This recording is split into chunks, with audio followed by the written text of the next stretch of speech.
Fast Forward Productions. The women are speaking.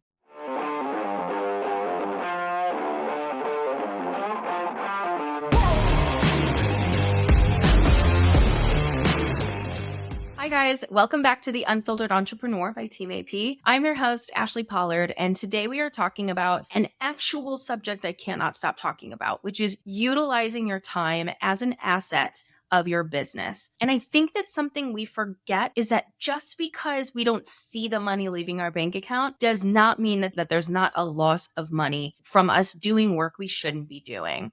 For instance, it's very easy to say, oh, well, I saved money because I didn't spend $1,500 on this project. It's a lot harder for us to see, but it took me 36 hours and I could have been using that time to do projects, to sell clients, to be doing stuff that furthers the business. And so I want us to really see time as an asset. That was one of the biggest light bulb moments for me when I started outsourcing. Me spending $200 a month at the start of my business was like the scariest thing I could have possibly done. For me, I was keeping every single dollar because I had to pay rent. I was like, I'm really trustfallen here into this VA that I hired because I desperately needed support. But I was like, I can hardly afford this. Like, this is grocery money. And so for me, what I noticed in investing in a VA and in investing in different things is, oh my gosh, this opened up so much time.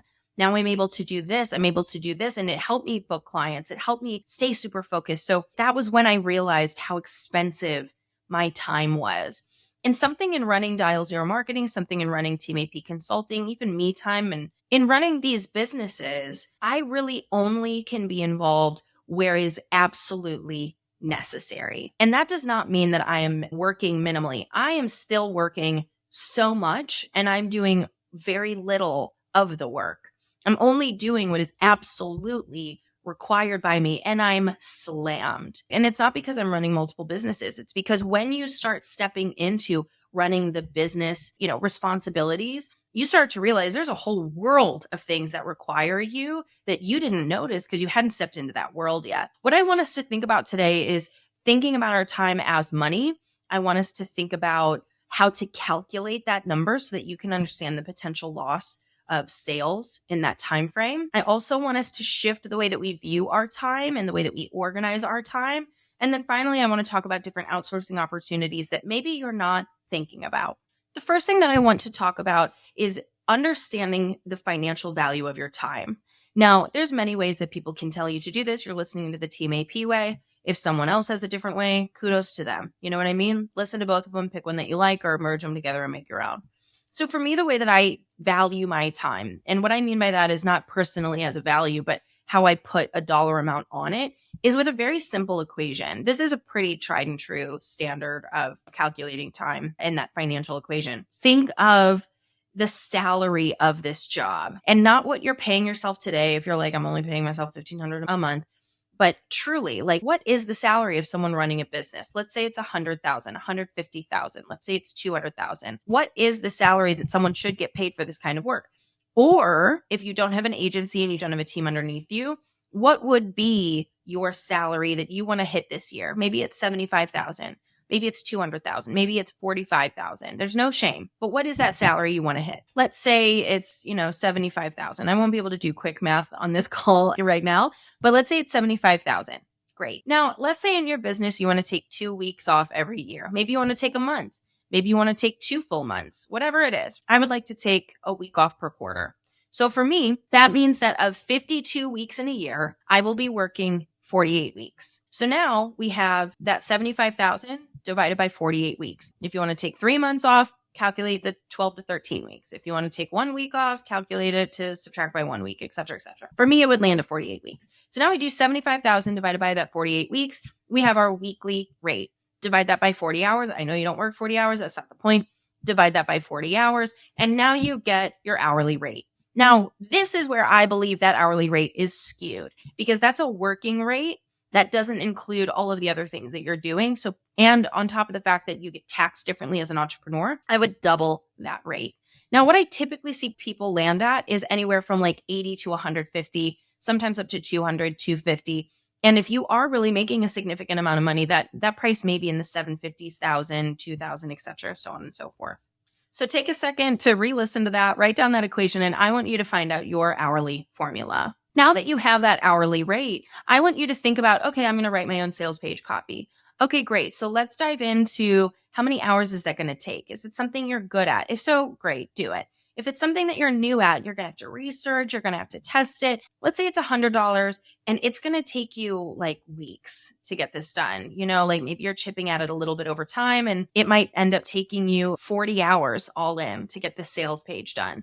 Those 40 hours times that $100 an hour rate means that you're spending $4,000. Because here's the thing, if you were to outsource that to someone who's quicker and better, you get those 40 hours back. And you know what I would do with those 40 hours? I would sell. I would be marketing the business. I would be selling. I would be closing deals on calls. I would be getting people on discovery calls. And you need your time. You need to be doing the things that are for you to be doing in the business. And I can't make that decision for you. I can help, but you have to decide what it is that you have to be doing in the business. For me, it's things that require my face and my voice. My podcast, the YouTube channel, some marketing, not all of it, the webinars inside of the library and the club, my involvement in the club, my involvement in those free office hours on the broadcast channel on Instagram. Those things require me. Those things are things that I cannot give to someone else or that I don't feel comfortable giving to someone else. Everything else, I want to have a say in. I want to have a part in. I might still do some other things, but generally speaking, I don't have to own those. And you have to kind of decide for yourself what those are for you. But by seeing your time as money, what you'll see is not necessarily that you're saving money because it's not leaving the bank. It's more that you're not making smart decisions on things that will deliver such a high ROI on your time. So by giving $300 to $400 a month to a VA, you could be making another $2,000. That's not a rigid number. You'll have to run the numbers yourself, but that is something that happened with me in a major way. And I highly encourage you to think of your time as something that could be adding to the revenue of your business. Second thing that I want you to do in thinking about your time as an asset is I don't want you to sit down every day thinking about work to do. Sitting down and looking at a to-do list and saying, look at all the work I have. That to me is a loser's mindset. And that doesn't mean you're a loser. That means you're going to probably burn out. You're probably going to go out of business. Maybe not. That's too harsh. You're maybe going to resent the business. You're going to be stressed. You're going to see all the work that has to be done. To adopt a winner's mindset here, one thing I want you to consider is that I don't want you to view your to-do list and all the different asks, the roles and responsibilities of how you involve yourself in the business. I don't want you to see those as work. I want you to see them as departmental work. Now, the difference there is that if I sit down and I say, I have to do these 6 podcasts, I have to respond to these 4 clients, I have to send out 3 proposals, I have to set up this back-end system for Team AP Consulting for this thing we're adding, I have to have a meeting with a client, I'm just going to see work. Work. Instead of me saying, these 3 things I have to do for sales, these 3 things I have to do for marketing, I have to do this 1 thing for finances, I have to do these 2 things for product, I have to do these 4 admin functions. And when you start seeing your business in departments, you start to notice some trends. It's not Ashley Pollard needs help. It's I need so much help with the product development. I need so much help with the marketing. I need so much help with the admin. You start to notice, what things am I saying, I'll get to that later because I don't know how to do it. What things am I saying, I'm going to get to that later because I hate doing it, because you see your business in departments. This also sets you up for scalability. It's very hard to scale a business if you don't see where it's going. So for instance, I now know, okay, great. I hate the admin part of my business. So for me, if I hate the admin part of my business, great. Let's get somebody in who's a bookkeeper. Let's get somebody in who's going to help me manage the day-to-day functions, who's going to be reaching out to clients. I don't want to do that shit. Boring to me. I don't want to do it. You guys do it. I'm not going to do it. Maybe I don't love or have the time for a ton of our marketing. Maybe I'll lean on someone and say, can you guys support me on some of the marketing and I'll do the things that require me. But by thinking in things departmentally, you stop looking at work and you start doing segmental work. So one way that I want you to think about this is in the way that you use your calendar. Go to the free page of my website, teamap.consulting/free. We'll put it in the show notes. And in that page, you're going to see a free training on how to use Google Calendar in a way that will support a departmental view of your business versus a work perspective of your business. Color coding, tapping in proper people, using the Google Calendar tool in a holistic sense and not just for when you're going to dinner with your family. Really using it for your business is one of the best tools that you can have. And what's really funny is that people think they know what this training is when they're going into it. And anyone who takes it is like, okay, you've changed my life. You have changed my life with that training. And anyone who's disorganized in their business, I can guarantee you did not take that training. I want you to go take that training immediately if you can. And then the third and final thing here is I want you to start thinking about ways that you can outsource other things. For instance, when I started my business, I was someone who wanted to do the email. I wanted to do the marketing. I wanted to make all the products. I still technically want to do a lot of those things.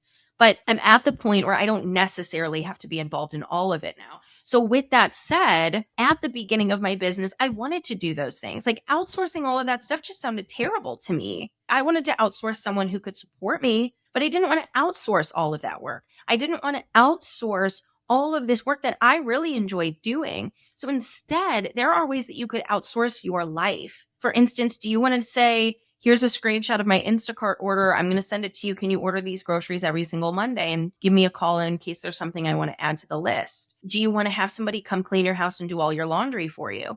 Do you want to have somebody run errands for you? Is there a way that you can outsource your life because you love being involved in the business? It's a very valuable switch to view your time as not necessarily like I'm growing, I need to outsource, so I guess I should hire someone. If you like the work, keep doing it. But I would recommend outsourcing something, outsourcing some way that makes your life easier, whether that's in your business or in your life personally. Those are my 3 different tips for using time as an asset of your business. I really want you to think about your time in a financial aspect and to view your work as departmental work. Those 2 shifts will completely separate those who feel disorganized with their time and people who do not. For instance, I can always tell the people who are the ones who are telling themselves, and you don't ever have to say it to me, I can read you like a book, who say to me like, oh, that'll only take 20 minutes. Oh, that will only take 10 minutes. Or I could do it tomorrow. I could do that tomorrow. I could do that tomorrow. If you're not putting it on a calendar the way that Ashley Pollard puts it on a calendar, it's not going to get done. You're adding more stress. You're not taking care of yourself.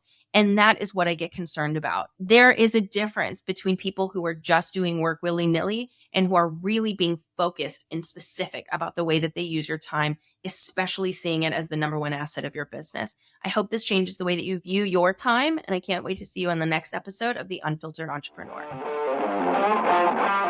Before we go, I'm inviting you on my mission to help female entrepreneurs, okay? I am a girl's girl, and I want to see every single one of you empowered, living your biggest and boldest life. And the easiest way for people to access free information and a community of like-minded women is by sharing this podcast. Leave a review on Apple, rate us on Spotify, but more than anything, if you liked this episode, please take a screenshot, share it to Instagram, and tag us so we know that you are loving the content, but also other people can see that you are an entrepreneur who is focused on her game. Now remember, the motto of the Team AP space is, it's not hard, it's new. And if nobody has told you this, I want you to remember, you've got this. Entrepreneurship is hard. I love you. I believe in you. And I am so grateful to be in service of you, whether free or paid. And until next time, stay focused, babes.